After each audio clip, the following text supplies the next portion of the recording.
पंचगंगा नदी दूषित पाणी प्रश्नी आंदोलन अंकुशाक्रमक. नदीत बांज टाकून प्रदूषण थांबवण्यावर ठाम. पंचगंगा नदी प्रदूषण प्रश्नी आवाज उठवूनही प्रश्न कायम असल्याने आंदोलन अंकुश संघटना व सामाजिक कार्यकर्त्यांनी पंचगंगा नदीत ओढ्यातून मिसळत असलेले दूषित पाणी प्रांत कार्यालयात आणले. यावेळी पंचगंगेत मिसळणारे दूषित पाणी बंद न झाल्यास 6 एप्रिल रोजी नदीत मिसळणारे पाणी बांध टाकून अडवण्याच्या भूमिकेवर ठाम असल्याचे सांगितले.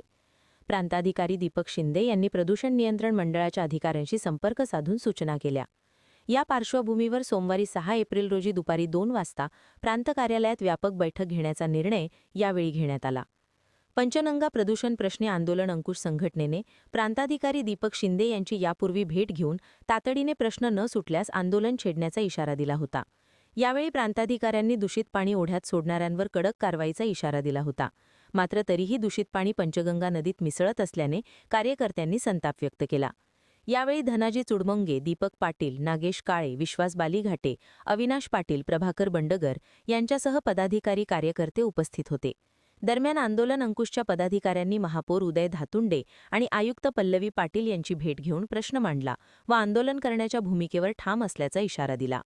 महान कार्य न्यूजसाठी सुभाष भस्मे, इचलकरंजी.